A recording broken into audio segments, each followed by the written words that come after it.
Bonsoir, mesdames, messieurs. Je m'appelle Jérémy, je suis un étudiant à la maîtrise en génie biotechnologique à l'Université de Sherbrooke. Je suis ici pour vous présenter le biomatériau innovant que mon équipe et moi-même, on a produit chez Axel Lab dans le but de répondre à un besoin concret qui nous a été amené par des cliniciens du CHU. Chaque année, en Amérique du Nord, il y a plus de 24 000 personnes qui vont vivre des complications après une craniotomie, qui est une chirurgie à la tête. Les complications sont principalement causées par les implants sous-cutanés, comme des vis, qui sont utilisés durant l'opération.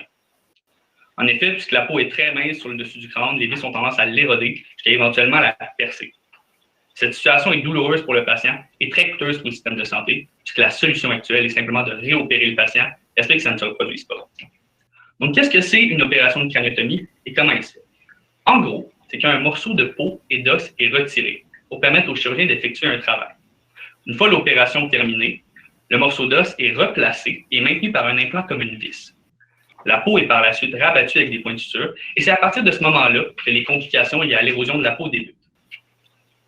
Notre solution à ce problème, c'est une pellicule de biocellulose produite par fermentation qui serait placée entre l'implant et la fine couche de peau afin de protéger cette dernière.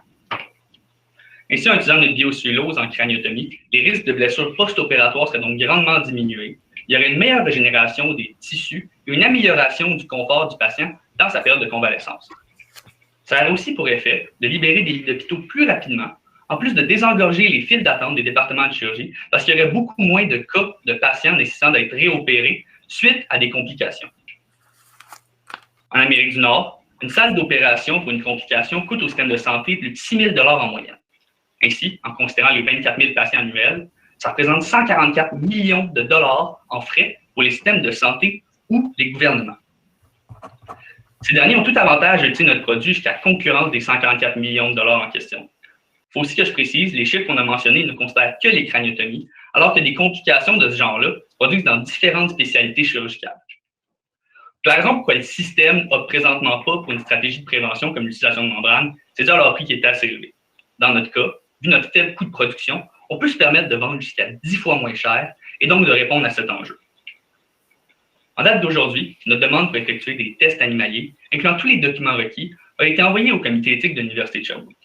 Tout porte à croire que ces tests pour évaluer la biocompatibilité débuteront au mois d'avril 2021. Ils vont être une excellente preuve technique et ajouter beaucoup de valeur à l'entreprise. Chez Axel Lab, on peut compter sur l'aide et le support de professeurs et de chirurgiens. Ces derniers nous font bénéficier de leurs compétences en biomatériaux, microbiologie et de leur expérience clinique nécessaire au bon développement du projet.